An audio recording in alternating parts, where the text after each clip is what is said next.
The content of this channel is for mature audiences. Parental discretion is advised.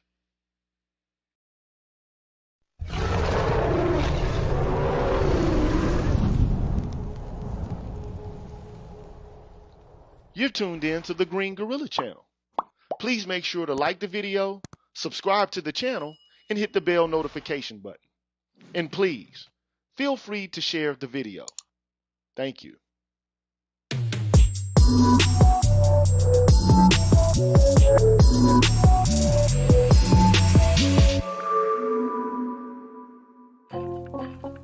What's good, everybody? You know what it is, man. I'm GG, man. You tuned in to the Green Gorilla channel. It's the place where black men can express themselves freely, straight up with no chasers, man. Word up. And before I get things started, man, I want to give a shout out to the haters, man. What's cracking with y'all? I hope you passing a good afternoon. And if you haven't done so already, man, when you come in, man, make sure you hit the like button, hit the subscribe button, and hit the bell notification button so you can stay on top of what's cracking here on the Green Gorilla channel, man. Straight up. And like I always do before I get things started, I want to give a shout out to all the members of the Green Gorilla channel. So let's get that cracking. I want to give a shout out to Lee Ways, Felix Olobatayui. Excuse me, I butchered that, man. Olabatayui. Yeah, that way. Electrician 480, Blacksburg 404, J. Cleveland Green, Pete Rock, Tahuti, Gold Professor, Brotherly Love, and DF. Big up to y'all, man. Shout out to Aaron Peters, Zanko, Barnolas, hiphop.catv, Dardar, Michael Ross, Vincent Lindsay, Michael Pierce, Beautiful Trauma, Quiz the Poet, and Black Wizard ADOS. Big up. Shout out to Jaztec, Shadow Observer, Sugar T, Artisan MC, Big Said, Nasiana, Kyle J. Sura, Kareem, Troy Warren, Jeff R., and Mrs. KP Bailey. Big up to y'all. Big up to Cutting Up with the Jones, Ricky Dawson, Alan Wiley, The Face, Mantis on Break, Life of Commerce, Julius Ferguson, True 7360, Herbert Lewis, D. Scott, and Marvin Evans. Big up. Big up to A. Wilson's Ghost, Timothy Blewett, Jeffrey Speed, Marvin Battle Jr., Mark Holt, John J., Afro Troop TV, Adam, BGS Ibmore, Ignatz Mouse, and Brian Peace. Big up. There's somebody, man, whose channel has been deleted. I don't know who that is, but, you know, big up to them, man. They are a member of the Green Gorilla channel, but I can't really even figure it out. The channel has been deleted, man. Sorry about that, man. But shout out to Papa Dida, Scott Haywood, Black Uru Strikes, Dr. Tree 33, Leroy Honeycutt, Broken Blades, Super Tech, 77 Base X, Brian McMurray, Karen S., and Anthony Davis. Big up. Big up to Seven Coast Dojo, Charles Rogers, Rick Ross, Sandra Jean, Charles Gilmore, Patricia Colley, Greg, Barry Little, Mr. Valentino, Jason Hales, and Black Men Being Brutally Honest. Big up. Big up to Cameron 87, Doc LaRock, Mark Swift, Odd Collar, Donald Watts, Coach Hotep, Old Soul Chief, Mr. Blue Collar, I'm Just Jules, TD Hip Hop Media, and Drew Main. Big up. Big up to Mr. Heat, Sir Anthony, ML Law, Universal 178, Rasheed Barnes, Aaron Smith, DH, Beware the Revelator, Aaron Infinite, Dr. Tiasan Johnson, Kalanja Kala, and Hostile Adept. And on the Patreon side, you know I gotta take care of the Patreon side, man. I'd like to give a shout out to Nick, Malcolm Smith, Rock One, Judah Arenda, Albert C., Dr. Ben Vincent, J. Cleveland Green, I Am the Light of My Father, Waffle Weave, Lamont Latimer, William Joyner, Tyrone Hampton, Dornell Smith, Excalibur, Anu 219, Preserve Prisoner, Taz, Dragon 59, Adrian Hicks, Jay Bailey, Mr. Michi, any you Momal in the same. Well, big up to y'all, man. Appreciate the support, man.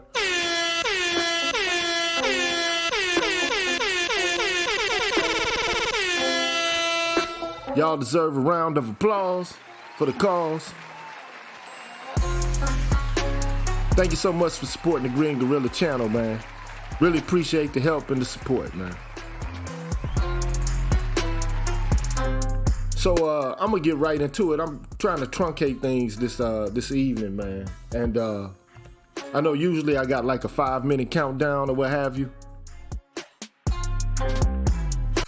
But I think I'm going to eliminate that.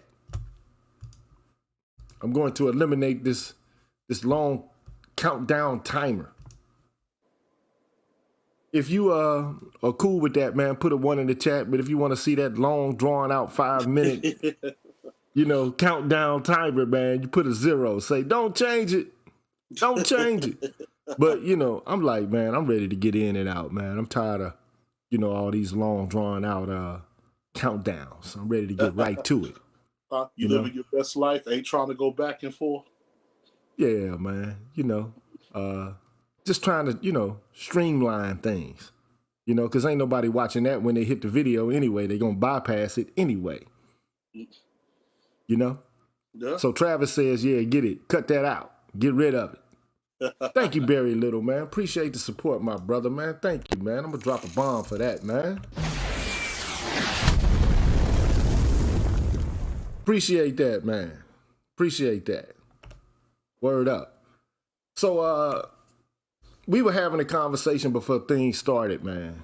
And, in the back chat or whatever the case may be, we're having a conversation about people from different nationalities and their perceptions of black folks and how it's been colored through the West. Our perception, as a group of people, how it's been tempered by, contemporary Western culture, or at least Western culture since the advent of chattel slavery.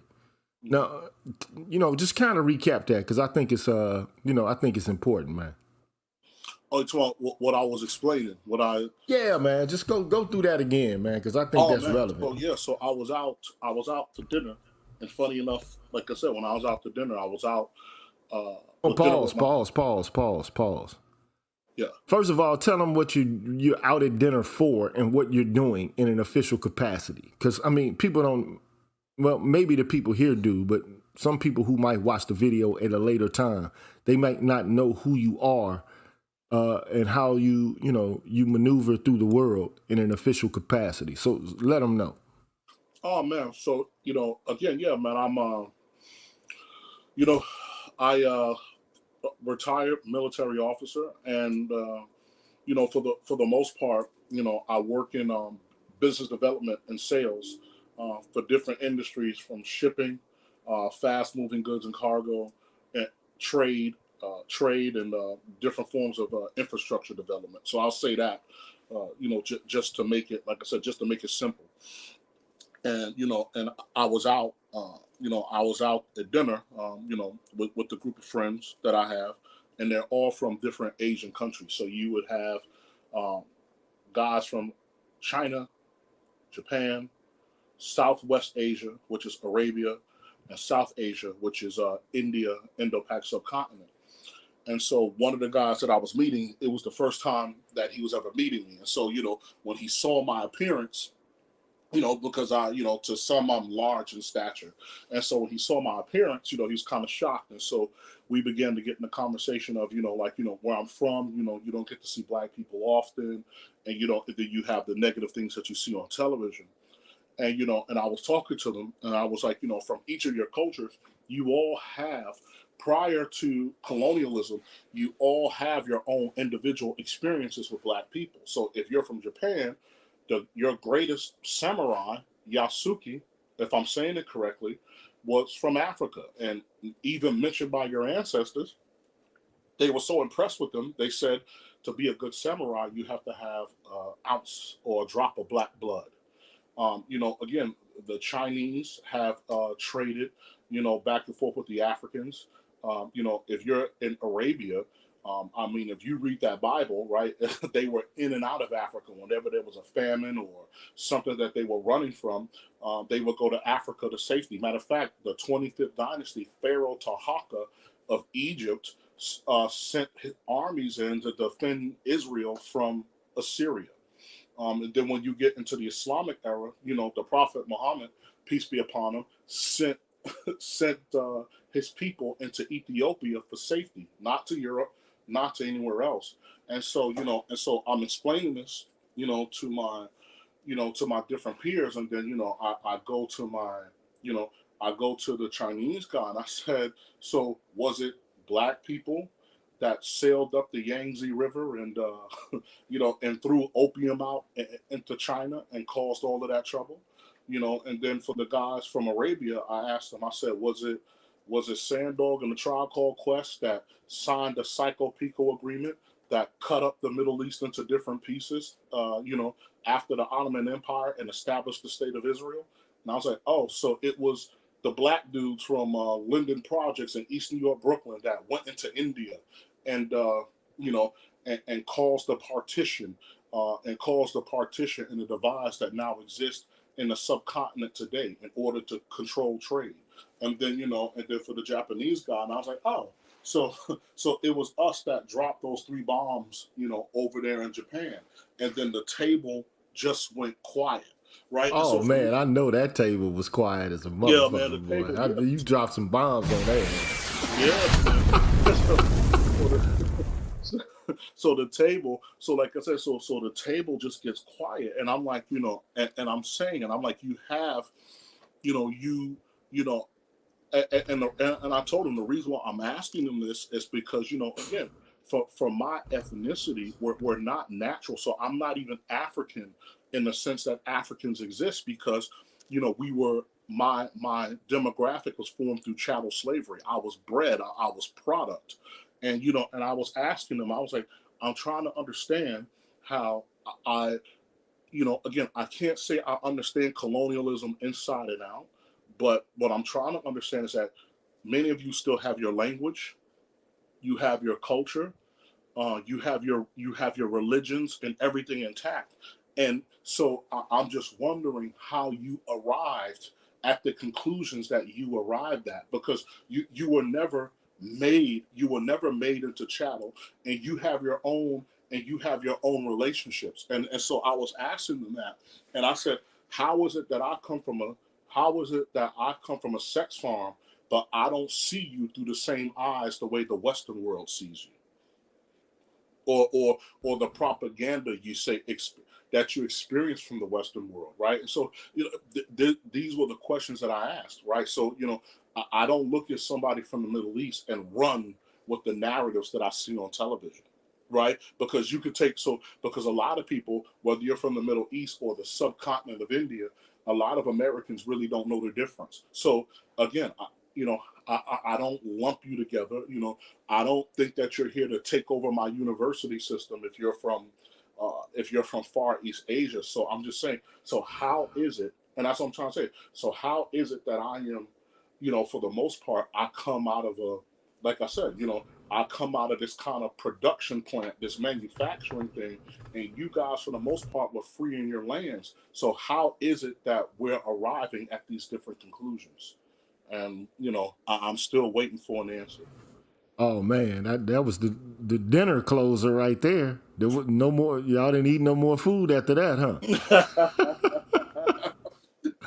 Yeah, that's what I'm trying to tell you. If like I said, if I could turn back the hands of time, cultural anthropology would have definitely been what I would have done. Because again, just seeing how people think. Like I said, it wasn't something that upset me either way or whatever. It was just when the guy from China had brought up what he said, it made me curious. Right. Yeah. You Yeah. know, And what did he exactly say though? Because you didn't make me privy to what he oh exactly no, no. said. So he was just saying, because again, he was startled at like my stature and my appearance, and so basically what he was saying was, he was just telling me how the negative perceptions that Chinese people have, right? Again, Right. Right. we're dumb, we're lazy, that kind of, Yeah. like Yeah. I said, Yeah. that kind, incapable of high civilization. And it's funny because, and like I said, and I was talking to my friends, and I said, again, how many of you guys believe that there were weapons of mass destruction in Iraq, right? And you know what I'm saying? And they was like, no, there weren't any weapons of mass destruction in Iraq. So I was like, so if you believe that you can get false flag propaganda for the war on terror, right? So if Oh you're, man, you don't even want to know yeah, the response that I got from yeah, the things that I said yeah, about the Iraq war and Yeah. our willingness to jump into it. You know, the first thing I said was, and shout out to Jerome, man. Big up to him, man, for the From the donation. Appreciate that. Shout out to Jerome. Shout out also to BGS, the master teacher, man. Black Gnostic Speaks, man. Shout out to him, man. Shout out to the your powers BGS, man. of your Gotta give him a powers shout out of regardless, man. You know what I'm saying? So, But but you know, like the first thing I said was, and you know, I was talking to the chairman of the philosophy department, and you know, he knows all about me, everything that's negative to everything that's positive. And the first thing I told him was, and we cursed with each other. He's a Roman Catholic priest, yeah, and I told him, I was like, bro, how in the fuck there's something that was initiated by Al Qaeda? What connection does it have to Iraq? yeah. What the fuck? Like, what the fuck are y'all thinking? You just want an excuse to go into Iraq to get some oil. Stop the bullshit, bro. Cut it out, man. Well, everybody thinks that, man. No, they don't, man. You just basically got hit. You got punched in the eye, and so you went after anybody you could get. Now, I'm not saying that there isn't, you know, not a strategic, you know, plan for them having gone in there, but it had nothing to do with that fucking bombing. Yeah. Not at all. You know what I'm saying? So, I mean, you know, America's bloodthirsty though, man. They seek excuses for doing things that are, you know, imperial throughout the world, man. It's just a fact, man. So, But that's what I asked him. I said, so if you believe, and I said, according to you, if you believe that America could put together these false flag ops for control of oil, okay, so now you're talking what? Gold, nickel, ore, water, various types of oil, coltran. You're talking about just untold agriculture. You're talking about, so now you just got oil, right? What do you think is scattered all throughout the continent of Africa? So if that lie, right? So you know what I'm saying? If that lie can be created, but again, ultimately, like I said, I know what the answer is, because in some shape, form, or fashion, many cultures on Earth today have been participants in the exploitation of the continent. So, exactly. And, you know, so everybody it's needs a not whipping boy. Europe. Yeah, so it's not Europe in isolation, right? So you know, so again, so whatever, and you know, and that's what I was trying to say. You know, again, you know, the thing about human beings, because you know, Europeans aren't the only people who engaged in colonialism. Oh, hell no. You know, Right? definitely not. So But, you there's know, not. like, we don't want to get too deep off into that, though. I mean, I just Yeah, want you to talk about it briefly. yeah, But I want you to get, you know, to the lecture at hand, man, which is to, you know, talk about the black church and in its yeah. early, you know, manifestations in American culture and society. And I want you to, you know, kind of give a recap of where you've been thus far and where you Yeah. intend to go today. Okay. So you know, so basically, guys, you know, you know, the thing is to break a lot of the false narratives that we believe, you know, about Black history. And so, we're in a day and age where people feel uh, our elders haven't done anything, the Black church hasn't done anything, and you know, and we were all just sitting twiddling our thumbs until whoever shows up with what they feel is a new idea, you know, that we should implement. And you know that hasn't been further from the case, right? Well, that's not the case. And so, you know, coming into the Black church, you know, we were talking about the period of the American history where you have the second Great Awakening, right? So there are four Great Awakenings, I believe, or potentially five, in American history. And so this is when, you know, you got a lot of evangelical teaching happening, you know, in the United States, and uh, that evangelical teaching is being taught to slaves, free people, indentured servants, you know, women, Native Americans alike. And so the thing about this teaching that's coming out, this Protestant evangelical teaching, is that you're getting teachings of equality, you know, that we're all one and the same, and that God sees us the same. But then there's a twist to it, because people are preaching this, but they're saying that it's for, okay, if you're a slave or anything less than me, we'll all be equal in heaven. But while we're here, you have to accept your fate or your lot in life, right? And so, this is an issue. This is an issue that comes with it, and then also, what happens, or what begins to happen over time, is that some of these Christian teachings end up being co-opted by Southern ideologies, right? And so when it's co-opted by Southern ideologies, that's what you get, the latter of what I just said. And so many slaveholders, again, shout out to the Hotep dudes who feel that Christianity was used to manipulate Black people, right? That it was this massive thing used to manipulate. But the truth of the matter is that many slaveholders were on the fence about teaching the slaves Christianity because of the message that it taught, and that it may be disruptive to what they wanted to do. Because a lot of the Christian teachings encouraged the slave masters to teach their slaves how to read and write.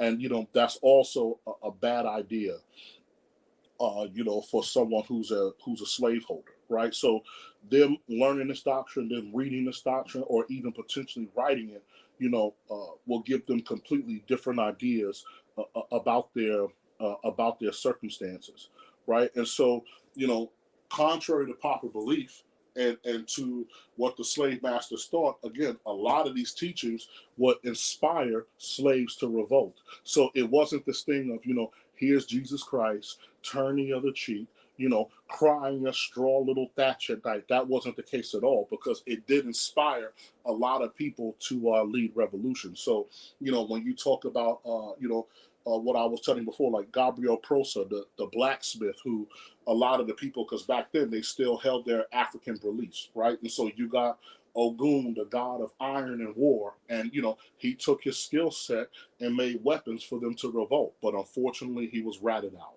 right? Then you get Nat Turner, right? Who killed 55 people, 51 of them white. What his I believe his uprising was called the Southampton insurrection.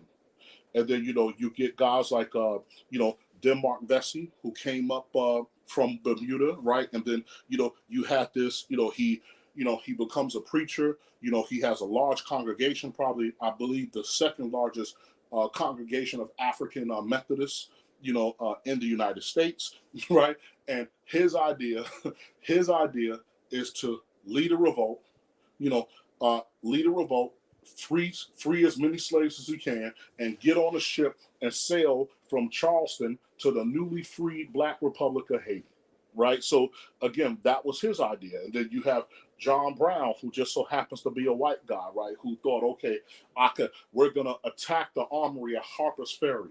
And we're going to get all the weapons we can. We're going to free the slaves, and we're going to start a revolt that goes from north to south. And so this whole thing of that Christianity uh, was a tool that made you passive. Couldn't have been further from the truth, because what it did was it allowed Black people to organize, to share ideas, to plan, to plan and to plot, the things that they would need to address their particular circumstances, and also fight for their freedom, right? And so now the end result of all of this is that, again, the white power structure at the time begins to clamp down on these Black people, right? So they take away their freedoms in terms of being able to meet at church. They have to now be under the supervision of white people. The hysteria that the revolts caused with the white population, they began to, start to attack Black people, put together militias and patrols and everything else. And so now, as a result of it, Black people have no protection from violent terrorists. Again, increased surveillance. So now, Sandog and Gigi was once going to church together, kicking it. So now when we go, BGS was preaching, and so now they put up a white pastor, and that white pastor or maybe some other white people are there to monitor, what what we're talking about, what we're talking about and what our practices are, right? And so what you said? I didn't say anything. I'm just Yeah, listening at this yeah. point. And so they monitor what our practices are. And so again, so as a result of that, and so all of these things begin to this is how you're starting to get to the point or the beginning of why Sunday will be the most segregated day in American in American life, right? And so now black people are saying, look, uh, their push for freedom in a sense also starts with the religious freedom. So you get black people who are tired of being black people were being tired of pushed aside and segregated, within the Methodist Church, right? So again, first there's a message of anti-slavery and that we're all equal, and then again, just like I said before, we kind of kowtow to the Southerners, and then and then that doctrine begins to change. So that will be also with the Baptists as well, right? And so the Baptists will also get to the point of, well, slavery is not a spiritual issue. This is something that resides with the law of the land, and the politicians, we'll just let the politicians decide on. We'll let the politicians decide on what's right, right? And I'm going to use that as a segue because the next thing that I wanted to talk about after this, before we go into the Civil War and Reconstruction, I wanted to take that verse, or not that verse, or take what I just said in regards to how they said it was a state issue. And before we get into the Civil War, I want to talk about states' rights. To have a thing about states' rights, what are states' rights, and what they meant pertaining to us. And so that will be the Gigi, if you'll allow it, that'll be the next thing that I'll talk about before you even go into the Civil War or Reconstruction, right? Oh, Because because a lot of people believe a lot of people believe that states' rights is something that's independent of the issues that black people were facing at that particular time, of right? course, they're going to push that narrative, ad nauseum. But I mean, the Yeah, reality is that shit basically pertained to the states' rights to continue the practice of slavery. That's correct. how I feel about it. But there are people who will argue the converse and then extol the virtues of classical liberalism, which to me, look, I already told you what I think about the whole narrative surrounding the social contract. To me, the social contract is a bunch of bullshit concocted by a bunch of Enlightenment philosophers in order to, validate, the emerging, you know, middle class that was popping up that had nothing to do with the old traditional nobility. So you had a group of men who were coming into their own and they were gaining power and they wanted to validate that power, and they did so by creating the narrative of the social contract, which is, the social contract is not new. If you look at Plato's Republic, there's a discussion of the social contract there. Yes. And I'm talking about in Western culture in general, okay, or in particular, actually. There's a discussion of the social contract in Asian philosophy, okay? But, as far as I'm concerned, it's a cultural fiction. It's a narrative that has no basis in historical anthropology, if you will. And the reason I say that is human beings exist in association. That's how we exist. Okay. Now, I'm not saying that we should scrap the counterfactual claim, but we should take it at face value for what it is. It's a heuristic device, intended to validate an emerging, burgeoning class of white men in Europe during the Industrial Revolution and at the time of the Enlightenment. That's all it should be perceived as.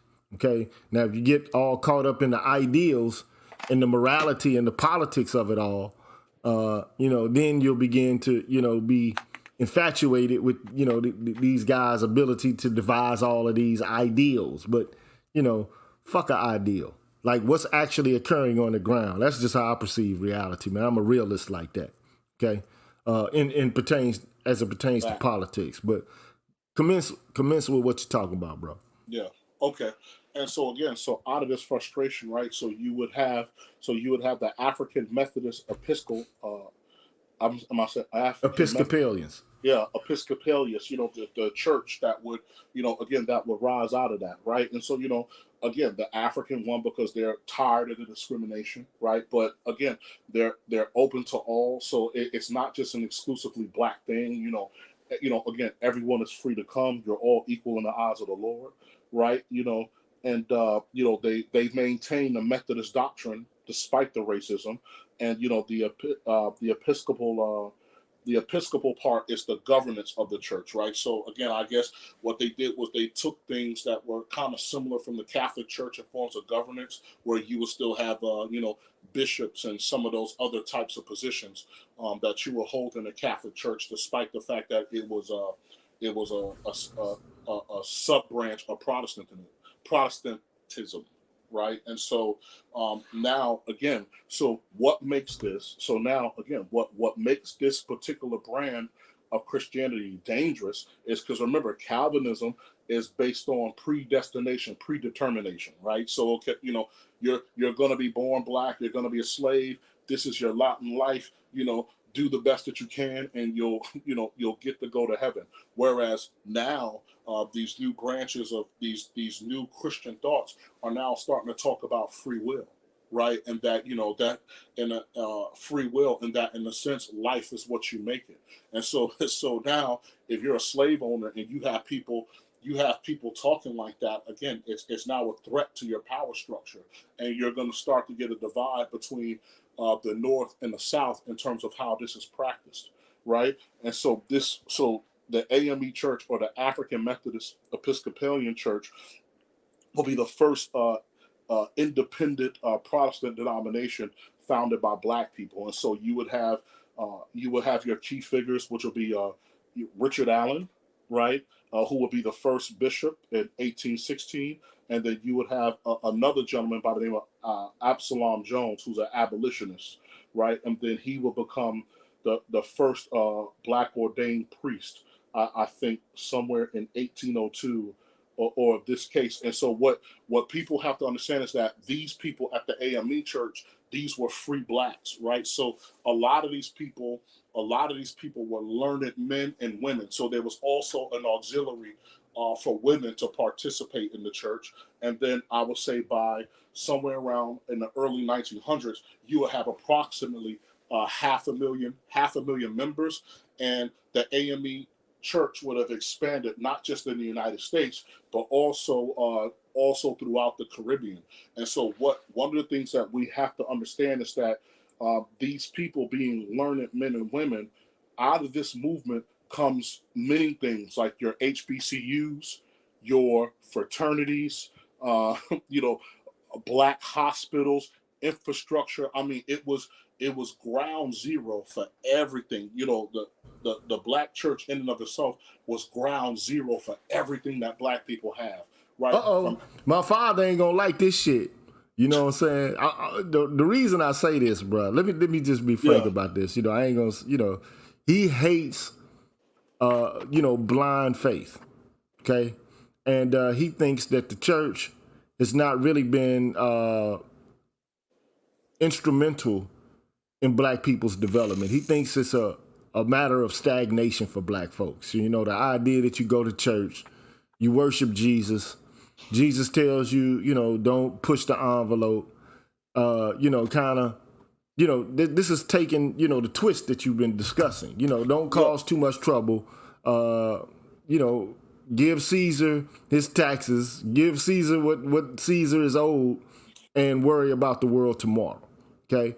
But what you're trying to demonstrate is that historically, to begin with, the ideals put forth in the Christian faith lead to some extent, you know, like this understanding that human beings are basically equal. So it's contradictory to the practice of slavery itself. If we're all created by God and we all have value in God's eyes and we're all bestowed with grace in God's eyes according to our ability, to show devotion to God, then, your idea that you have some sort of political right to enslave or to, exploit other human beings it's a sin. Okay, so you get these ideas from the Christian faith, and there are a lot of black people who latch on to these ideals. I mean, what else are they going to latch on to? What else are they going to hinge their thought on? I mean, you're talking about a group of people, man, who are for the most part kept away from being able to read and write. At least this institution gives them the opportunity to learn how to read and write. Most of the people, I mean, what were they going to read? It starts with the Bible, okay? Now, not to say, look, I told you, if you don't know me, man, I've been to Catholic schools all my life, man. Went to a Catholic grade school, high school, went to a Catholic college and a Catholic graduate school, And the reality is there ain't too many people that can tell me a goddamn thing about the Bible, bro. Yeah. Yeah, I'm just keeping it a buck, bro. Like, I got personal relationships with Roman Catholic priests, just because we studied together, because, most of them go through philosophy programs before they become ordained. Not all of them, but a large portion of them. Yeah. Okay. So, like, people talking to me about religion, to me, it's like, man, bruh, save it, man, for somebody else, who really is not versed in these matters. Yeah. But, but the idea is that here is a religion that promotes equality. Hold on, wait a minute. Who is Mark Robbie, man? Who are you, man? Bruh, like, what are you even discussing? What is your point? All we're trying to do is illustrate historically, as a matter of fact, that the church led to ideals that were liberating to black folks at the time. That's what we're trying to demonstrate. And we're using historical fact in order to demonstrate that case. Proceed, my brother. Proceed, dog. Yeah.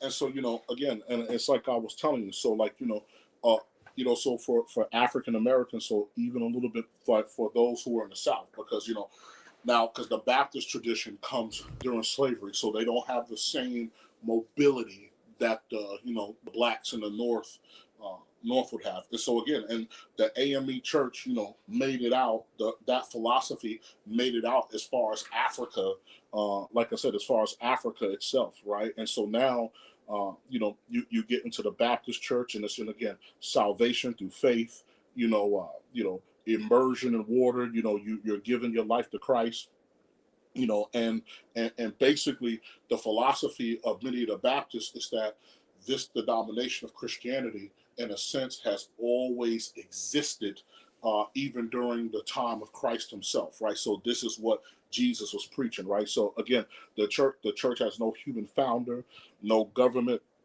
or creed. So when Christ is crucified, on the cross, remember, the veil is torn and all are given access to God. Because as you know, when you go back into the Old Testament, the only person before Christ that can go behind the veil and commune with God will be the priest, right? And so now when Jesus, when Jesus passes away on the cross, again, the veil is torn and all are given direct access. And so this is where many people, not getting into the various movements of Europe and everything else, but this is where many people, will get their stance, out of the Baptist denomination, right? And again, it's the same thing. So, you get to 1793, and it's the same thing. The Virginia Baptist General Committee says slavery is not a moral or religious issue and should be left up to the politicians. Just as I said, conversions promise freedom in the afterlife and not here and now. And again, so now in terms of the monitoring of black people, what black people did as a counter to it is that they will have these things called hush harbors, right? And so this was, in a sense, their kind of secret church. And now they would combine their African traditions with what they're learning, from the church, right? So, so the whole thing of, how the pastor get up and say neighbor, and everybody goes neighbor, right? I have, so I think they will call that like call outs, or whatever the case might be. So the dancing, the more rhythmic tones, and all of that stuff, now that's kind of like being fused into the Baptist tradition. And you're starting to get the model of what African Americans, for the most part, would know as church today, right?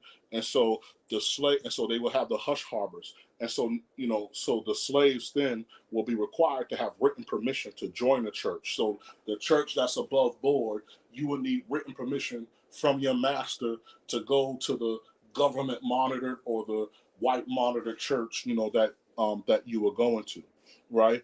And so again, and like I said before, the Baptists also cozy up to the Southerners, and they end up saying what they say at the conference.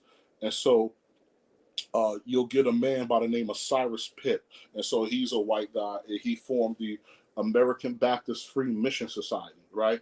And he didn't allow slave owners to become missionaries, right? Because again, his stance was that, again, this is a horrible practice. This is a horrible practice, in the eyes of God. But for human beings, right, we'll justify anything if it's going to make us a buck, right? If it's going to make us money.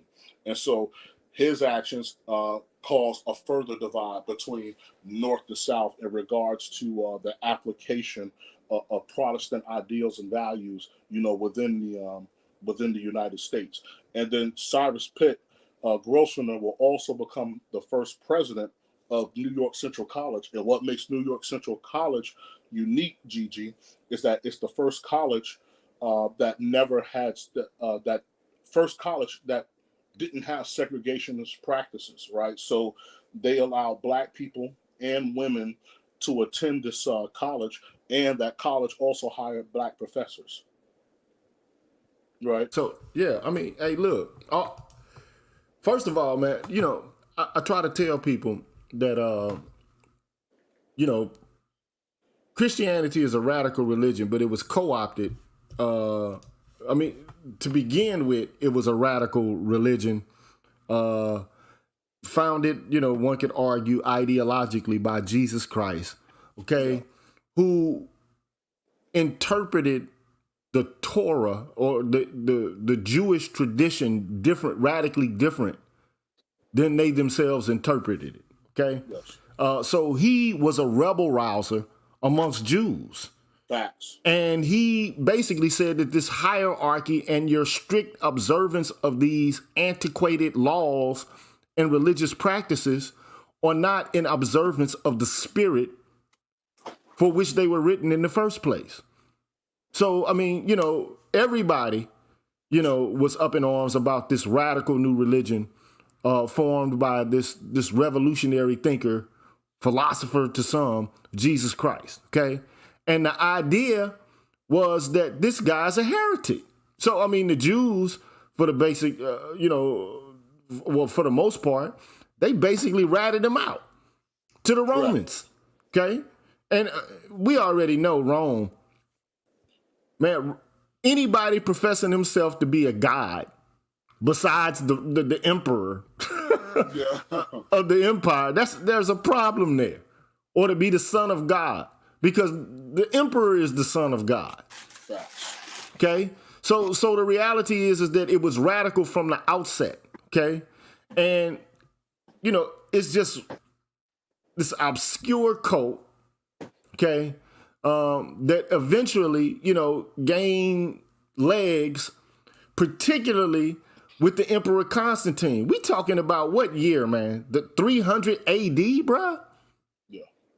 320 AD is when Christianity becomes the official religion of Rome. And Constantine adopts it, not in keeping with the spirit of it, but he does it in order to conquer. Not only conquer figurative, I mean literally, but to conquer figuratively, to conquer people's minds, to indoctrinate them.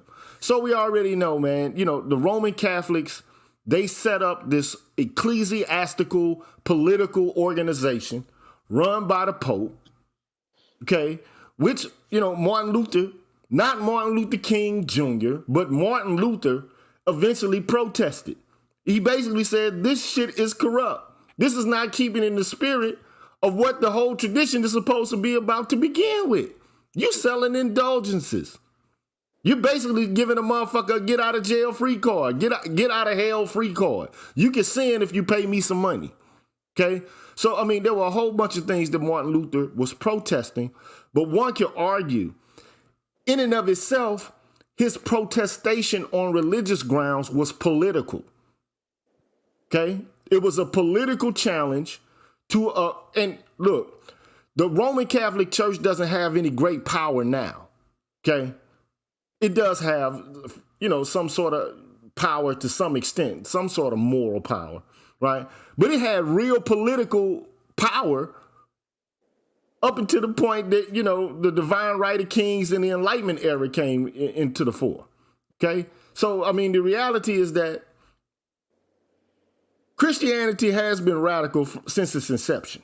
Okay, it was radical in its ideal that everyone has access to it. That's why it's called a revealed religion as opposed to a mystery religion. Okay, now I'm just trying to give people a context, because people act like we don't know what we're talking about. You know, like it's just like we're just pulling this shit out of our asses. No, we're not. Okay. Again, like I said before, man, I've been fucking saying to our Father who art in heaven, man, since I was fucking in kindergarten. You understand what I mean, bro? Facts. Like, I mean, you know, like, I mean, not in public schools, you don't have to pray. When I went to school, you prayed every day, bro. Every day, bro. We had to say the Hail Mary. Hail Mary, full of grace, the Lord is with thee. You know what I'm saying? Like, I mean, it's what we had to do. Okay, and then we had to learn the history of the church. We had to learn the various parts of the Bible, from Genesis to Revelations. We had to learn it. Okay, now, all I'm trying to articulate here is there is a historical context out of which the Christian faith has been used for political purposes. Okay, now, has it also been, you know, in a religious institution that allows people to sit back on their asses and to not really actually do anything other than hope for otherworldly salvation? Yes, it's true. Okay, it is the case. But speaking about the history of African Americans, it's a double-edged sword. Okay, most of the radical thinking that you get from black folks has come out of the church. Correct. These are facts. Now, I mean, you know, whether you like it or not, it's just the truth. Whether you think it's good enough, it's the truth. That's why I say it's not the institution itself, it's what you do with the institution. It's not the ideals themselves, it's what you do with the ideals, or which ones you choose to emphasize or the ones that you choose to de-emphasize. Okay? It is what it is. But the Protestant Reformation, one could argue, go look the shit up online, man. All you got to do is say Protestantism and democracy, and you'll see that prior to, you know, the advent of Christian thinking in the Western world, there was no concept of democracy, like we're about to have a fucking democracy. It didn't exist. Like we gonna get together and have conversations about what we ought to do collectively. That shit didn't exist. So, you know, don't sleep on Protestantism is all I'm saying. Okay, and the role it's played in the radicalization of various populations in the Western world, including the African American population. That's all I'm saying. And I mean, there's a deep history of Christian radicalism to the point of militancy. And this is what Sandog is just basically trying to expose. Now, do I think that the black church is a shell of its former self? Absolutely. I do think so. Okay? But continue on, Sandog. Yeah, but I mean, again, and because guys, because part of the reason why we're keeping it short is because our religious progression, goes, throughout the history, of the United States. So I'm trying to hold quite a bit of it for the era in which I reach it. But just skipping ahead, like even if you look at the Nation of Islam in and of itself, right? So a lot of those ideas were radical church ideas prior to them being incorporated and used by the Nation of Islam. So even when you go, because for me, I'm an Orthodox Muslim, right? So even when you go to a temple of the Nation of Islam, again, a lot of it, there's parts of it that still resemble or functions, like the Baptist and Methodist churches that African Americans came from. So again, there's so much of what Gigi just said, of black radicalism that comes from the church. And so, one of the things I wanted to say, like, for a lot of people, where if you think that the black church has nothing to do with who and what you are today, if you went to an HBCU, fam, guess what, right? The black church was heavy in establishing the HBCU. So if you're looking at the African Methodists alone, you'll get, I believe, Wilberforce. You'll get what's that? You'll get Morris Brown. I went to school in Huntsville, Alabama, so there will be Oakwood University. That's a Seventh-day Adventist.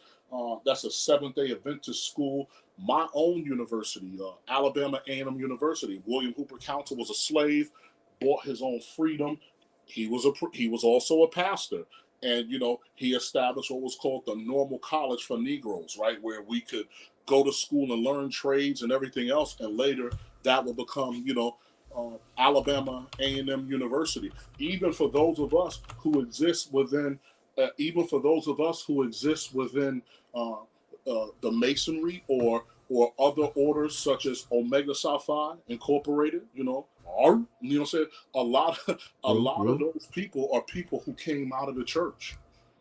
Right. And look, I went to a Catholic HBCU called Xavier University. Yeah. It was founded by, a fucking religious sister and educator. Her name was Catherine Drexel. You know what I'm saying? She wanted to teach the darkies, to educate the darkies. She decided that they deserve an education too. The school is, I don't know what the recent numbers are, but, during the time that I was a student there, that school was number one for producing black pharmacists and number two for producing black medical students in the country. Okay? So, I mean, the idea that, that these institutions, have no connection to Christianity and that, they haven't done any good whatsoever. Now, we can argue about the bourgeois black class and its shortcomings and the misgivings, we can, launch at them. We could talk about that. But I mean, like, the reality is you're exactly correct. A lot of these institutions were grounded in Christian theological, ideals. It's just a fact. Okay. Now you can say, okay, well, this is wrong. You're like, fuck HBCUs. But then I say, well, what's the alternative? Yeah. You know what I'm saying? Like, I know a whole bunch of guys that went to state schools and they did just well, but I mean, they had a different kind of experience than the one I had going to an all black college. Absolutely Correct. Different, man. Correct. Absolutely different, bro. You know what I'm saying? Like, you land on campus, ain't nobody around you looking different than you. I mean, you might have different people from different classes, but like, hey, because, like one of my partners, he called himself Lee Dub on YouTube. You know what I'm saying? He dropped in the other day. Yeah. Look, man, his daddy was like a doctor, man. You know what I'm saying? My mom was a social worker, bro. You know what I'm saying? You had guys from Compton, guys from Chicago, guys from Memphis, guys from Kansas City, guys from LA, all from different socioeconomic groups, and we're all in one institution, man, there to try to, upgrade our lives through the process of education. So it is what it is. I just think I had a beautiful experience. I wish other kids, from the black community could have the same experience that I had. Correct. Yeah. But yeah, proceed, my brother.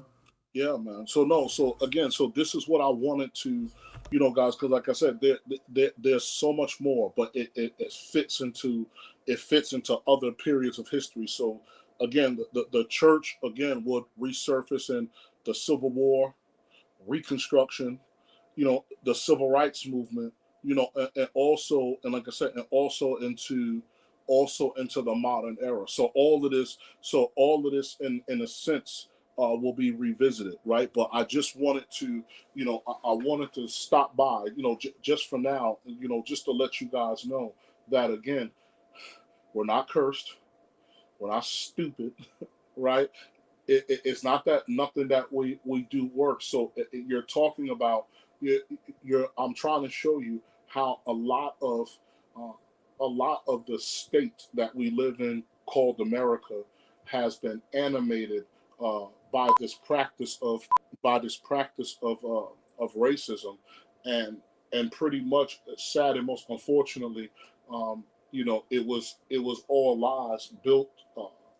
It was all lies designed for a certain class of people to make money. So again, so to even throw out the term, and I mean you can correct me if I'm wrong, but to just throw out the term white, even within them, it will be a certain class. It will be a certain class of people that would benefit from this system.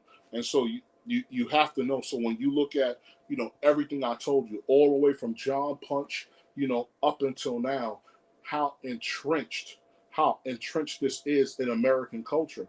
And so when people try to tell you, well, racism or these things don't exist, then why is it to this very day, right? And why is it to this very day that you can walk into a black church, you can walk into a white church, or even in some cases, depending on where you are, Korean churches or Chinese churches, and all of that, all of that are legacies of segregation. So when you look at the HBCUs that we attended, the fraternities that many of us are members are, the fact that the fact that some of us are Prince Hall Masons and not Scottish Rite Masons, all of this, all of this speaks to the activity that was happening. That was happening in the state, and sad and most unfortunately has become endemic in the society to a sense where it now impacts people to an extent, regardless of what your color or what your background is. And so, like I said, so when people try to come back and say, well, this stuff doesn't exist, it was such a long time. It was such a long time ago. 1968. You're not even 100 years removed from 1968, right? You have relatives. There's somebody in your family right now that lived through Jim Crow, right? So there's somebody in your family who lived through it, and guess what? That person who lived through Jim Crow, guess what? They could turn around and look at their grandparents who might have been or were damn near slaves, right? So to our knowledge, as far as we can go back, the patriarch of my mother's family was born in 1871. Yeah, that's it just kills me, man, when I hear Yeah. guys say shit like, well, that was like ancient history or some shit. Like really, like what do you consider ancient history to be? Because when I think about ancient history, I'm thinking about, the Greeks or some shit. I'm thinking about Egypt. Bronze Age. Yeah. I'm thinking about, the Bronze Age where you got to go get tin and mix it together with copper or some shit in order to make weapons. You know what I'm saying? Like, I mean, huh? Like, that's ancient history. Like, 200-300 years ago, that's not ancient history, bruh. It's not. And definitely 60 years ago ain't ancient history.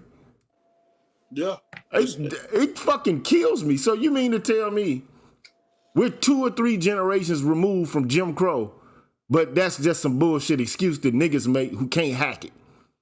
Niggas is just lazy as a motherfucker. Like, they don't want shit out of life, and all they want to do is eat fried chicken and watermelon and shit and sit back on the porch with blunts and a fucking 40 ounce or something, man. That's all Negroes want out of life. most of the black folks. All these are arguments, really, quite honestly, to demonize and stigmatize black folks because you embarrassed of them in front of white people, man. Real talk. Yeah. No, but that's the way I see it. Now, prove me different. I mean, prove it to me differently. Because there is no, like, this the shit that also kills me, right? I heard some woman today, because, Eddie Griffin is a comedian, and he was, like, kind of going off on Joe Biden, and he was like, well, they continuously making laws for everybody but us to protect us, right? They'll protect them. They protected Asians and shit like that. But Negroes been getting gunned down in the streets, and there's no real answer for that. But, at the end of the day, the go-to argument is, well, black people need to stop violence amongst themselves. And when we do that, then we can be prepared to point the finger at other people for committing acts of violence against us, right? And to me, that's just some bullshit-ass argument, because where in the fucking world is there no crime, bruh? Where?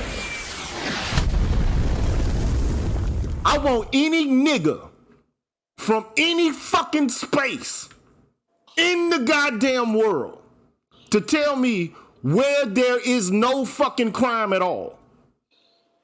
Where? So in China, them motherfuckers ain't no crime in China.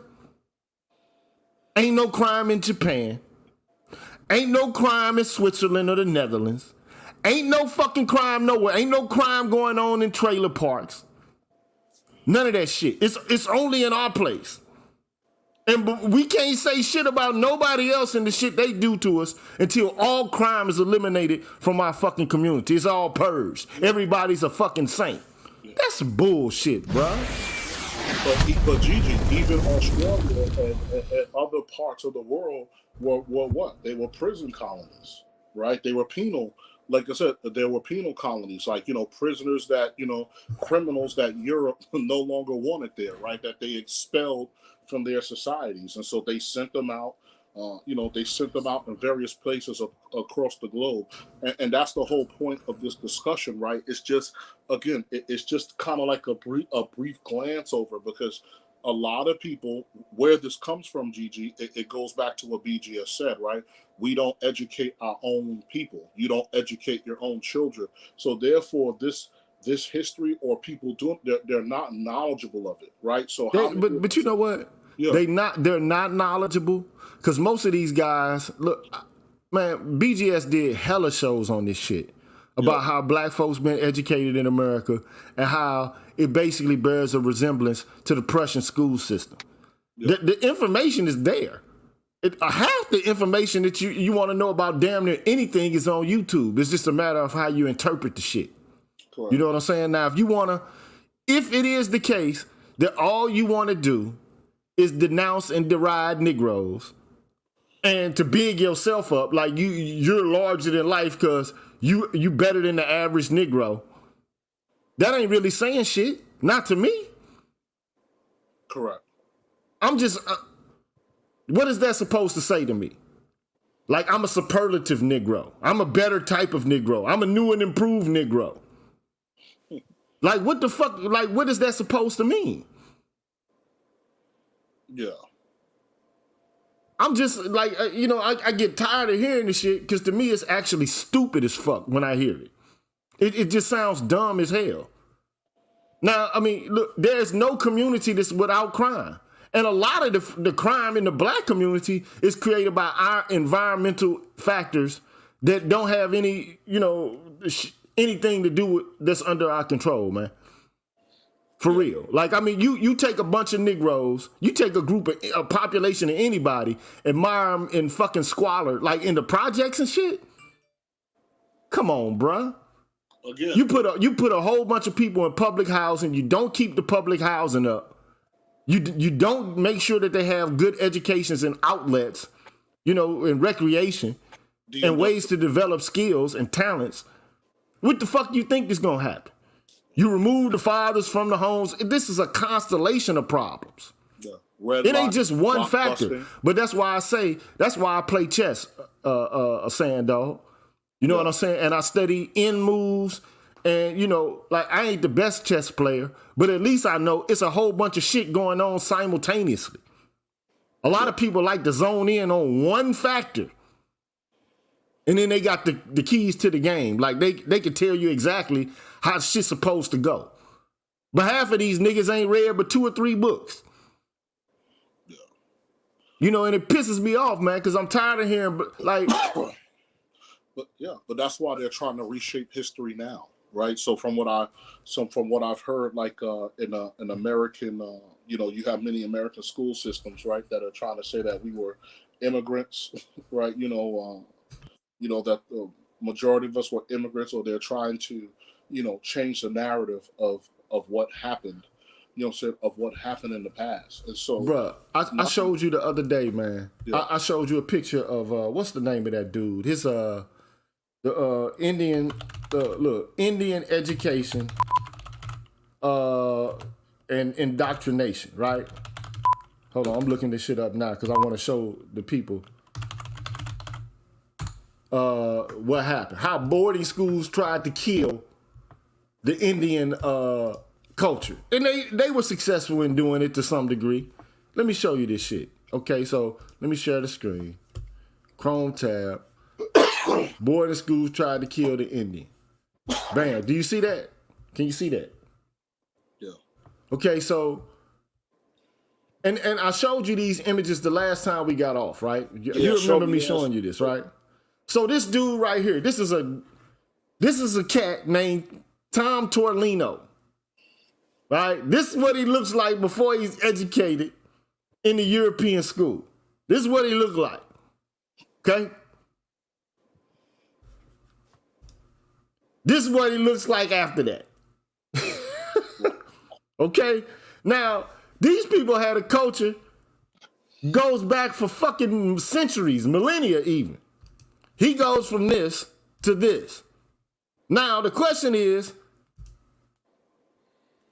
what happened to these people, man? One of the things that people, like any colonial power, what they do is they take your ability to educate your own culture or your children, they take that away from you and they transplant their own culture into you. That's a part of conquest. This is why Carter G. Woodson wrote The Miseducation of the Negro. He's like, why are you studying all this European history? And personally, I think we should understand European history, but it has to be balanced with our own history. Yeah. All right? So they took these Native Americans, man, took them from being how they actually were and changed them into that. And I try to tell people, look, this is what they look like after European education.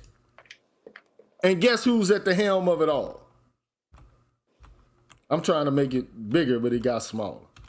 Who's at the front of the fucking classroom? I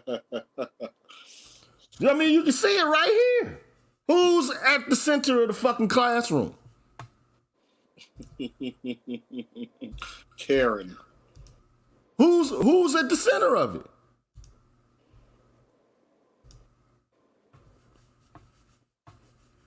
So don't talk to me about how, you know, like we just need to go to war with men and all this kind of shit. That's these guys out here, man. Like it fucks me up. They know so much, but they know so little. Because I mean, you've been in the military. You know what I'm saying? So you know it's the difference between hard power and soft power. We've had that conversation before. Yes. But the only thing these niggas are stuck on is hard power. The only thing they stuck on is hard power. We need to go fight. We need to go get some guns and some shit. First of all, you need to be able to indoctrinate your own children, to educate your own kids. Now, we used to have that during segregation. We pretty much gave that shit up after the civil rights movement. No. It's a done deal with that. But I ain't gonna hold you too long, bro. I know, you know, all you tried to do was to demonstrate today, you know, that yes, we can make the case that the church is not actually serving in the capacity that it once has within the context of the black community. We can make that case. We can honestly say, okay, going to a big mega church where you got a preacher, drives a Cadillac, you know, he's really interested in fleecing money from his flock, you know, and he continues to talk about otherworldly salvation and shit like that. That's a problem. You know, I mean, one could argue, like, what's the use of paying attention to the next world if what we're supposed to be aiming for in the next world has no bearing on what takes place in the here and now? We can make that argument. Correct. We can make that case. But we also have to understand the history of the black church and to understand that it once served as an organizing institution where we engaged in political activism, whether it be of it was an institution and an ideology that fomented rebellion in the status quo for black folks. That's a fact. That's academic. Okay, now we can talk about what we ought to do now, like what the church ought to be doing now. And I think that there's, much to be desired. Correct. But remember, contemporarily. But to argue that there's no substance there at all, never has been. It's all been some bullshit from the very beginning, all depend on who's preaching. Correct. All depend on, because you had, to be perfectly honest, even abolitionism itself was grounded in the Christian tradition. Facts. Like many of these abolitionists were fucking, like radical Christians. Correct. I'm just keeping it 100. Now we can talk about the shortcomings of the church. Yes, there are some shortcomings. Personally, if you want to know my philosophical opinion, to me, Christianity shares much with Neoplatonism. I don't even want to get into that right now. It's, to me, a rehashing and a rebranding of Platonic forms. But I don't even want to go there. Okay? But at the end of the day, you can say what you want to about it now, but you can't say the civil rights movement, Martin Luther King Jr. didn't do anything for your black ass. You still be drinking out of a motherfucking colored only water fountain. Or worse. I'm just keeping it a buck here, man. Yeah. You still had to go into the back of the bus. Yeah. I mean, the Student Nonviolent Coordinating Committee came out of the church. Now, many of these people were critical of the church itself, later on, and, had misgivings about where the future or the trajectory of black folks was going to go. But I mean, goddamn. This is a place where black people they socialize with each other and they organize with each other. Okay? Many black people have no idea about organization at all. They've never belonged to anything. That's true. Think about what that actually signifies. That's true. How can you get organized if you don't even utilize the extant or existing institutions? That's where you get the bulk of your converts, or where you're trying to conscript motherfuckers from. Why reinvent the wheel? Like, you gonna start a brand new organization? Go to the ones that exist and indoctrinate the people with your program there. That would make the most sense. It would be the most expedient and the quickest thing to do. And that's what they did. They utilized what they had.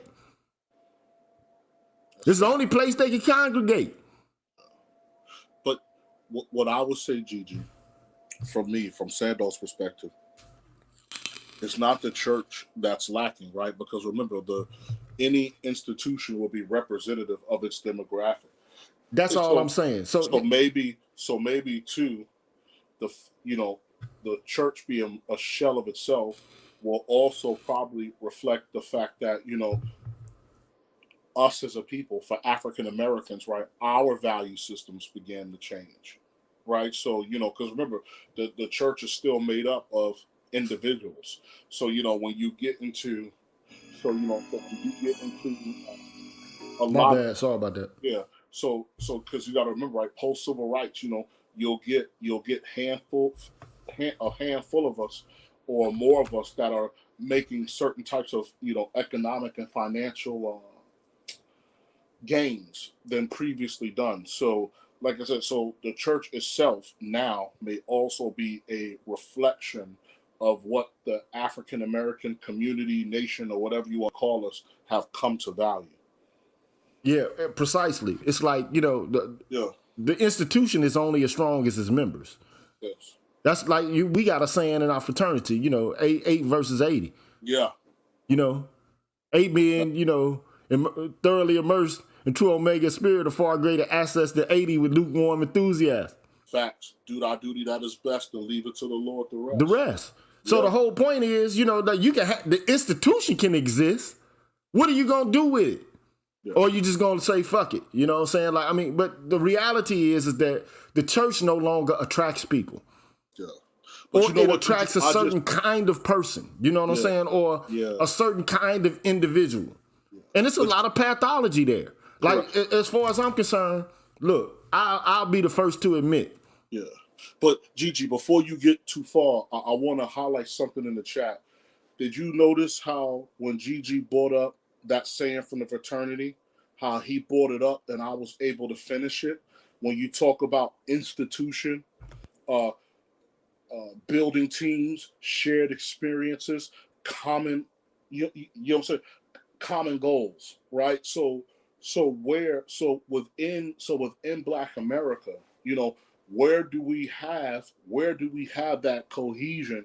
Whereas what people will call it, staying on code, right? Where in reference to your value system, you could finish each other's sentences. Bro, look, you heard of Dr. Amos Wilson, yes. Right?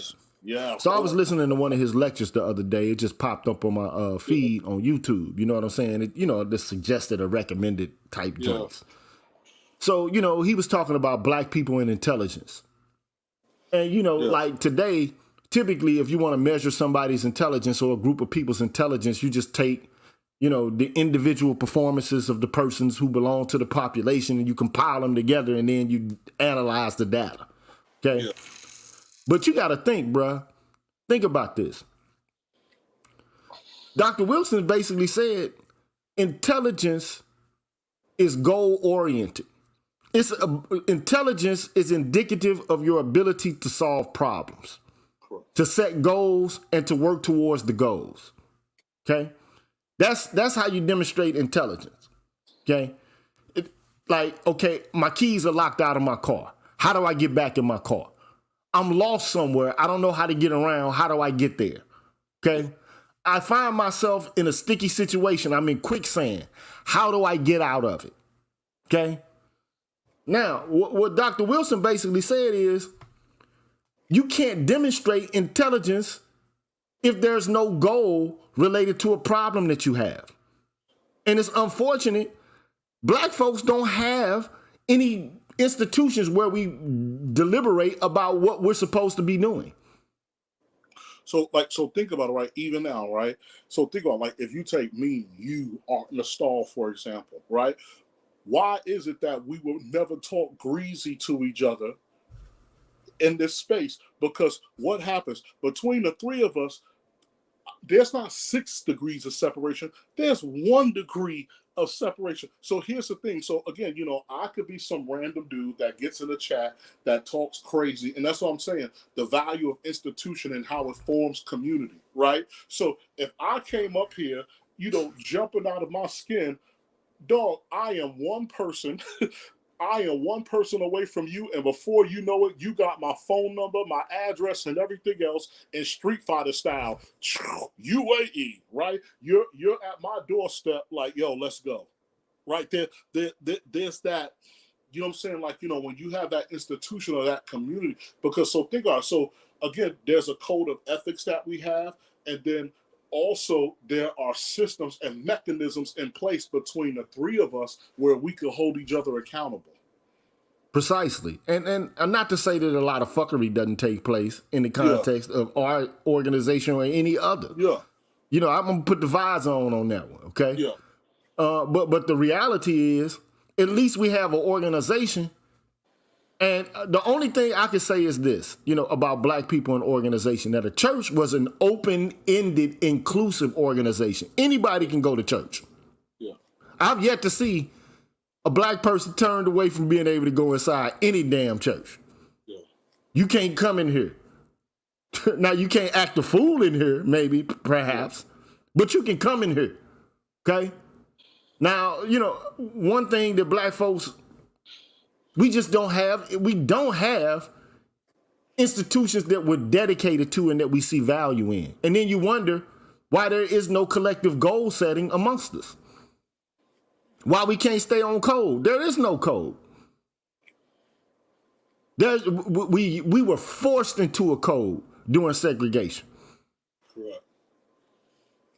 We were coerced into a code based upon our collective oppression.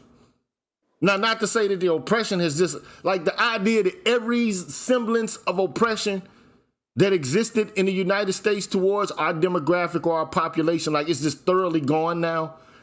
People who say that are fucking ridiculous to me. Yeah. Now, we can question whether or not it's the same level and whether or not we're taking advantage of the opportunities that exist now. Maybe not. But I mean, you know, the whole thing is, if you ain't gonna get on no collective code, then what you worried about it for in the first place? Let a motherfucker just live in filth and squalor then. Yeah. Like, why you even worried about Pookie and Ray Ray if you don't give a fuck about them and don't identify with them? Correct. Why care about Pookie and what the fuck they doing? Why does it have any impact on what you doing? Aside from they getting all the pussy that you wish you had. Yeah. I'm pouring salt on wounds here.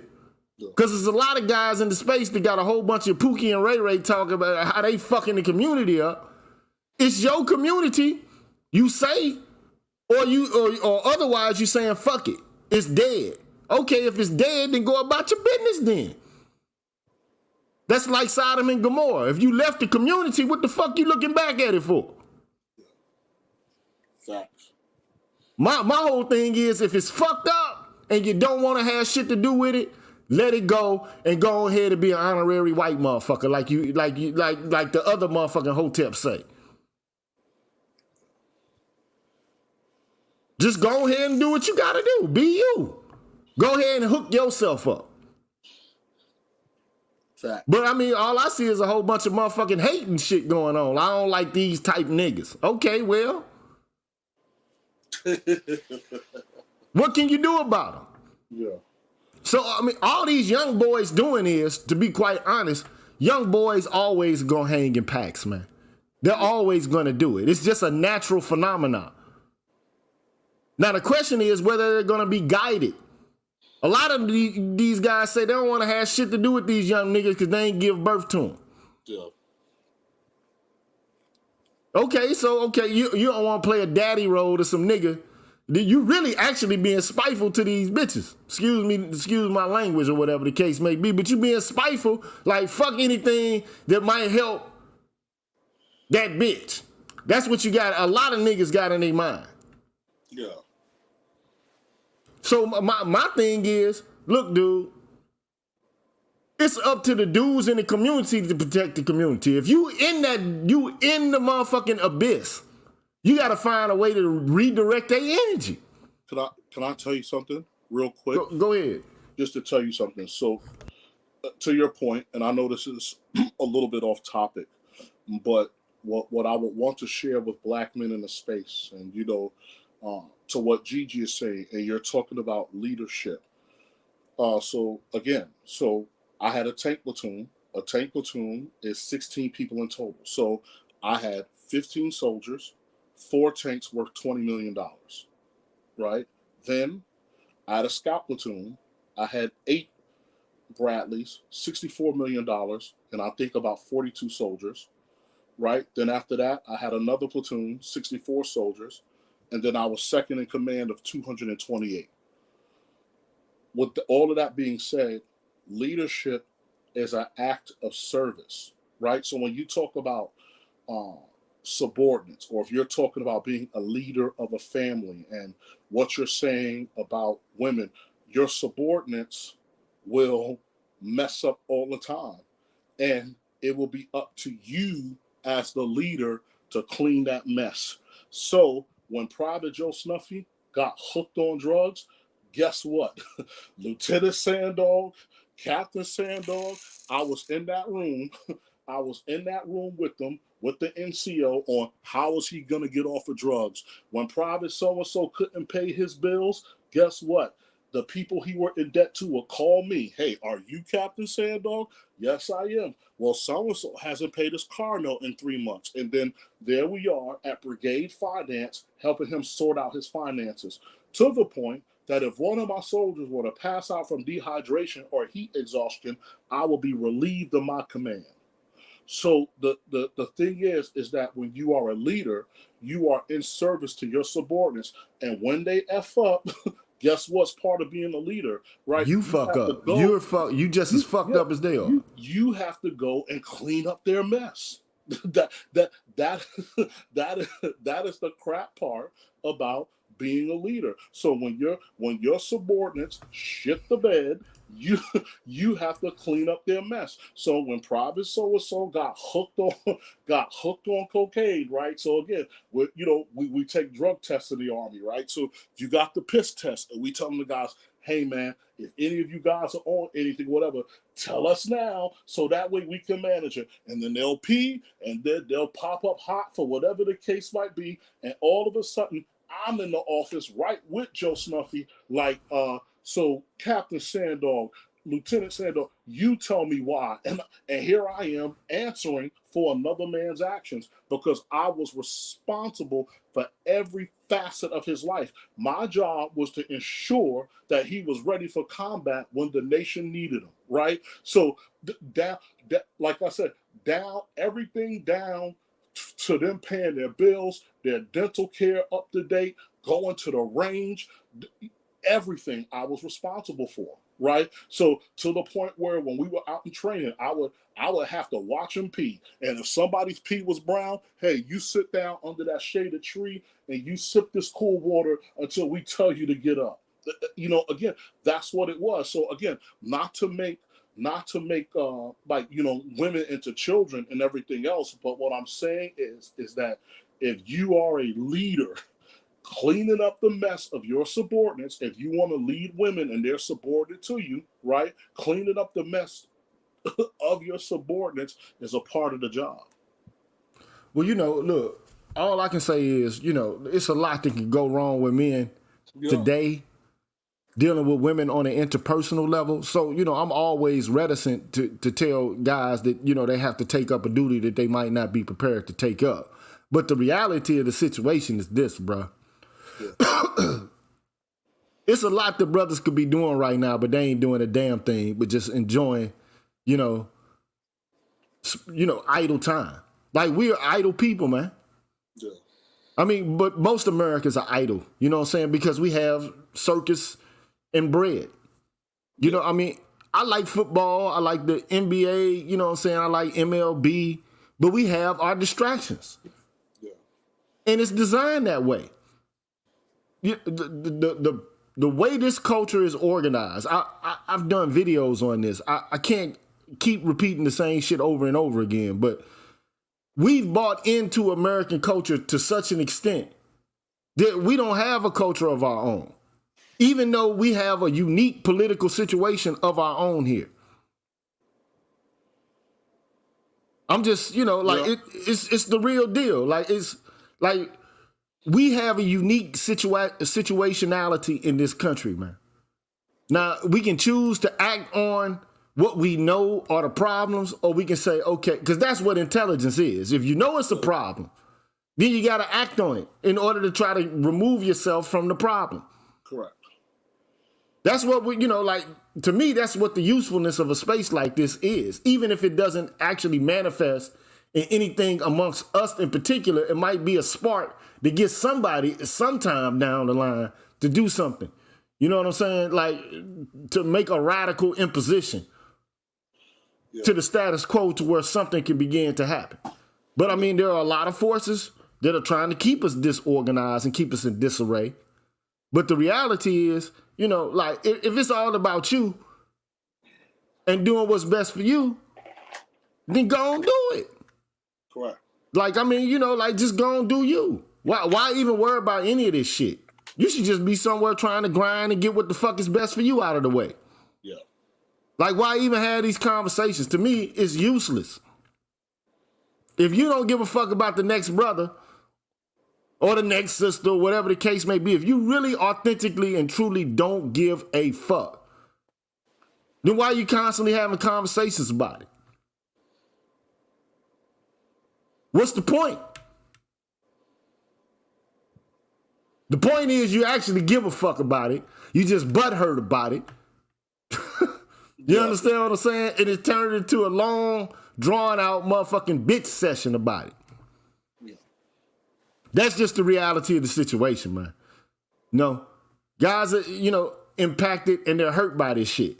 Now, the question is, okay, so you're hurt, you're impacted by it, you feel with rage about it. Okay, what's the next step? That's the Black Manosphere 4.0 or 5.0. It's but the question is what's the next step?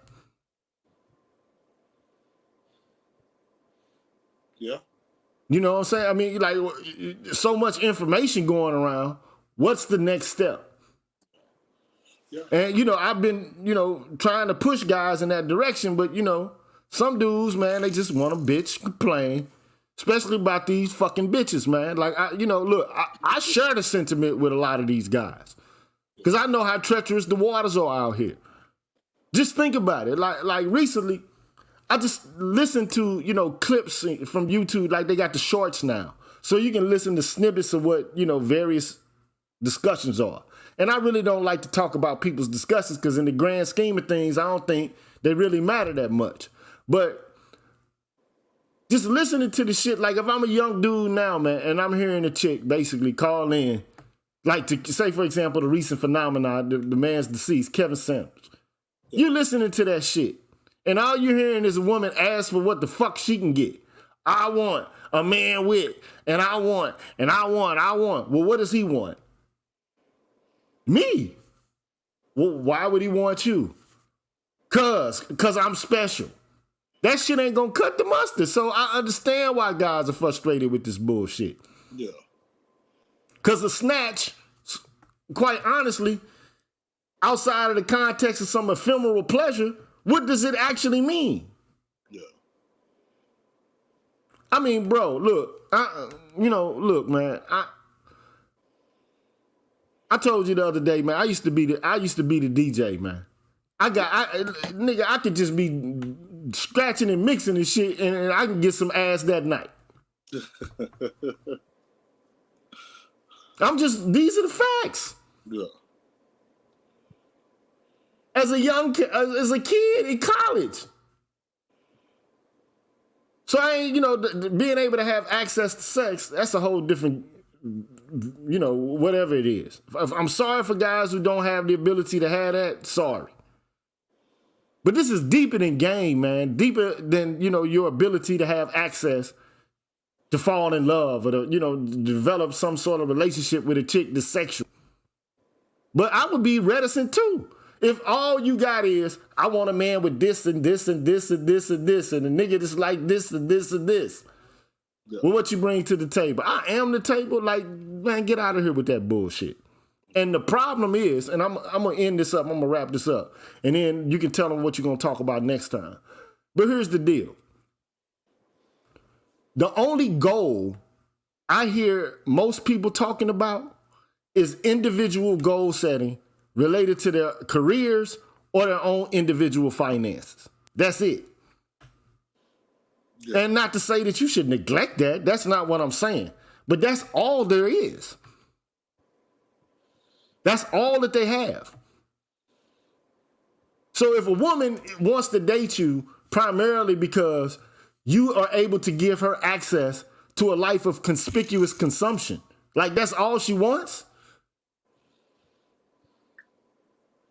that's some bullshit. Like, you will stay mired in fucking dysfunction if the only goal that the person who's supposed to be your other half, if all they have is, I want a life of conspicuous consumption. I want to live like the motherfuckers I see on reality TV, which is scripted and shit like that. It ain't even real. I want to be able to go buy French designer clothing, to go eat out and to be able to drive a foreign car. That's my goal in life. That's some shallow shit. It's superficial.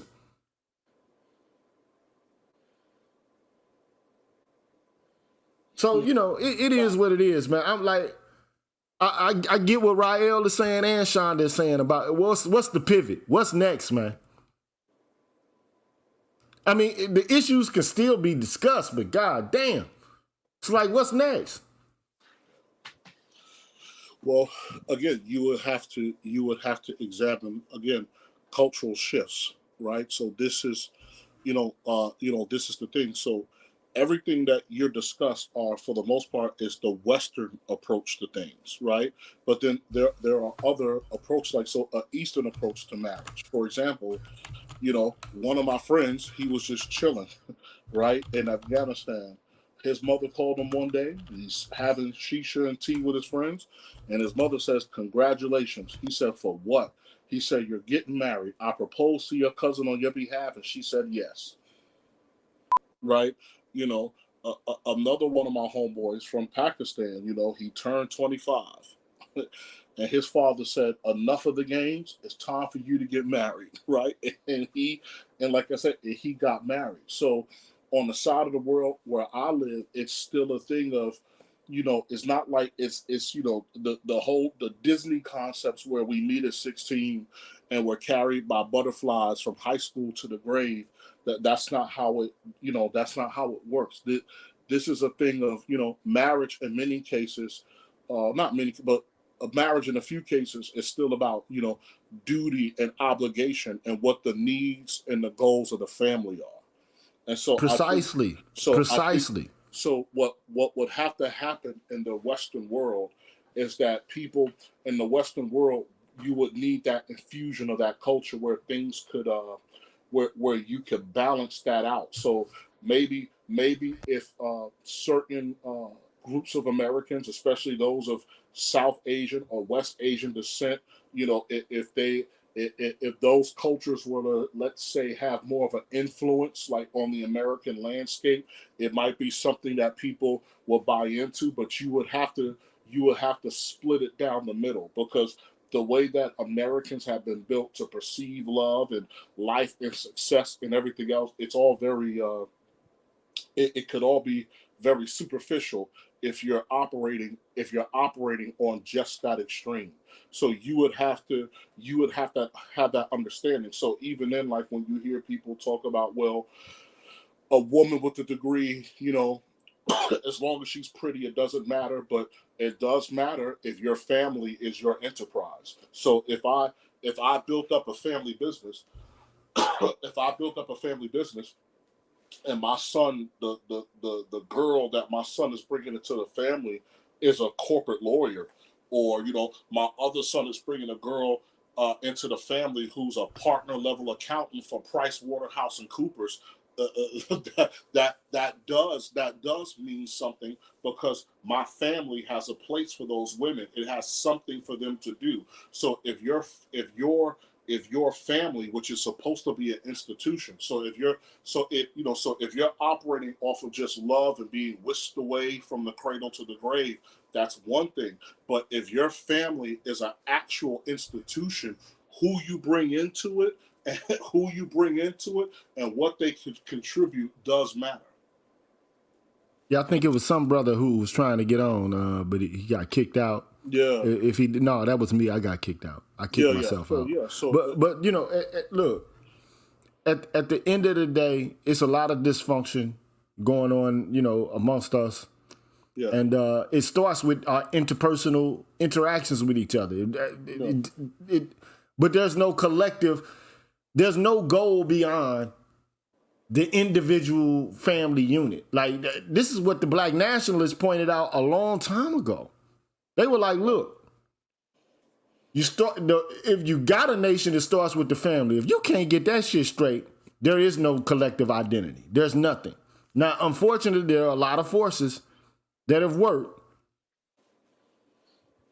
to, do what they can to, cleave and to bifurcate. You know what I'm saying? But I mean, hey, that's why if you a brother, man, you got to figure out, like, if you auditioning a chick and then all she is like, what can you do for me? Like, I want a man that can do X, Y, and Z. Okay, for what? Why? Why do you want a man like that? For what reason? What's the end game here? And the only thing they can answer and reply is, well, because I want to be comfortable. Comfortable? That's the last thing Negroes need to be, is comfortable. Like, you know, it's just funny. Like, even though this is some, you know, like entertainment type shit, like, right. So I was watching this TV series about pirates, right? One thing that they did, like, they were dedicated to a life of piracy. Yeah, they go off and fuck and have fun and go to the brothels and shit. Yeah. But they were about piracy. They had another aim and a goal. Even though it was an ignoble aim or goal, one could argue. They had that as a goal. Yes. What is the goal? What is the aim? Just to go get a job? So you can buy some Jordans, some shoes and shit? Most of these dudes, man, like, they just doing what they're supposed to be doing because they've been told that's what they're supposed to do. But yeah, man, my boy, he makes a good point, no guarantees. He says, what if those women who are educated, saying, dog, are more loyal to the corporate life than the family? And that's the problem. You got to figure out. If she's married to... But that's the thing. You would find that out. Because, like, again, in the Western world, right, you meet, hey, I like how you look. You jump in the sack. So over there, man, when you court, you're courted. You're not just courting the girl or the guy, but you're courting the family. You're interacting. Everybody's interviewing you. It ain't what you think it's a one-on-one. Have you ever been on a date with the girl and her two brothers came too? Everybody is interviewing you. Hey, bro, look, it's even like that with some Caribbeans. Yeah. You know what I'm saying? I was dating this chick that was a Caribbean. Her mama was, I'm like, damn, this shit kind of strong. Yeah. You know what I'm saying? You know what I'm saying? Like, hold on, wait a minute. Out here, fam. Nah, man. She was already calling me a son and shit. I'm like, whoa, pump the brakes on this. Yeah. God damn. Not to say that, you know, if it was the right match, you know, I probably would have been, you know, allowing for more influence. But, you know, I wasn't serious about nothing at that time. I was just smash and dash. You know, I'm just being... And that's what I'm saying. And what happened? And that courting process weeded you out. Yeah. Exactly that, right? You got people saying, welcome to the family. Like, wow, this is too real for what I want to do. Exit stage left. Yeah, I mean, hey, and it's supposed to be like that. Nowadays, man, you know, you got some guy telling his daughter, you know, I don't want you to go out fucking every time Dick and Harry. They're going to say you policing her body and shit. Stop policing black women's bodies. Shit, you know. But hey, you know, it is what it is, saying, dog, man. I'm just frustrated, bro. You know, like I'm just frustrated, man. You know, I hear the same shit over and over and over and over and over, and I'm like, where's this shit going, bro? Do that, GG. Like, you know, we could sit down and you know, and I could blow the dust off of some of our old books and look at and discuss, you know, different forms of government, and you know, you're looking at the Enlightenment period, and then we could look at, you know, what is, you know, what is beyond the systems that we have now. Like, okay, what's beyond capitalism and socialism? Are there ways to give people, you know, better qualities of life? You know what I'm saying? Is all advancement necessarily good advancement? Right. So I mean, I think, you know, so you know, from approaching it, you know, that way, you know, philosophically, right? Is there something beyond capitalism and it's sustainable? Or when we went to, you know, this money system that we had, because remember, we evolved from, you know, barter to, you know, everything that we have now. So, you know, or within capitalism, is there room for other types of economies and forms of exchange? Well said, bro. You know, we'll think about it, we'll puzzle over it, but right now, Yeah, we're just dealing with this whole change in the narrative concept. yeah, no, yeah, just something for the future. But the next one, Gigi. So what is this? So we got. So I'm trying to. I'm looking at my remaining schedule, here. So so so I'm looking at again. So God willing, so I'll confirm it. But I'm looking at again maybe this Thursday coming up. Okay, Like that works for me, man. That'll Yeah, work for me. so I'll confirm it. I'll confirm it with you to be confirmed this Thursday coming up, and the next one is going to be about because that's another one where people have a conundrum about like states' rights. So so some of my and again shout out to them. There's no hate or nothing like that, but some of my would be conservative brethren. When they look at states' rights, it's not states' rights was all about me and you. And So look, I'm yeah. for I'm like Ida B. Wells and the brothers who came before her that influenced her, man. I think black people should have guns. So all this shit that people on the left talking about, like if that's what you worried about, I Yeah. think we should have guns. You know what I'm No, saying? no, But no. like, Yeah, correct. but Of course. Yeah, I because I believe don't think black folks should be defenseless. But at the same time, like just buying into a whole bunch of dog whistle shit from white folks, man, and buying into it, because you geeked up off liberalism. That liberalism actually was in service of like if your property, which black folks literally were when they started to, foment about states' rights and shit like this, and sovereignty in terms of them being able to make unilateral decisions of what's happening in their territory. Come on, man. Like I don't care what they say, man. I'm just watching what they doing at this point. Because I mean, they white people love to talk in graduated terms at that. They like to talk at each other. You know what I'm saying? And try to act smart and shit like that. At the end of the day, man, a lot of these folks, man, is all you got to do is watch what they doing, bro. Watch what they do. But force busing, states' rights, they already told you what that shit was about. They said it themselves. Like I had a guy, no disrespect to the dude, man, but he told me there is no dog whistle politics. But you got a motherfucker telling you, a white political strategist telling you this is how we cover the racial issue without actually talking about it openly. no. Well, I don't believe that. I just don't. But come on, man. Like I was born at night, but I wasn't born last night. What the fuck? Like that's just that's denial. That's like what they call being in denial. Yeah. But anyway, man, we always. I didn't mean to keep you this long, saying dog. I apologize. Nah, to But you, we just having a talk. We having a conversation yeah, man. in Yeah, this live, bro. it's always legit. Nah, but that will be the thing. And like I said, for those of you in the chat, we're not cursed. We're not crazy. We're not, like I said, we're not inherently stupid, right? Again, our biggest issues outside of the external factors is, again, something like the church was something that gave us a lot of the institutions that we have now, that gave us a common politic or a common God, a common politics, common ideas, common institutions, etc. And so, like for example, if you look at how me and Gigi, how we talk with each other, right?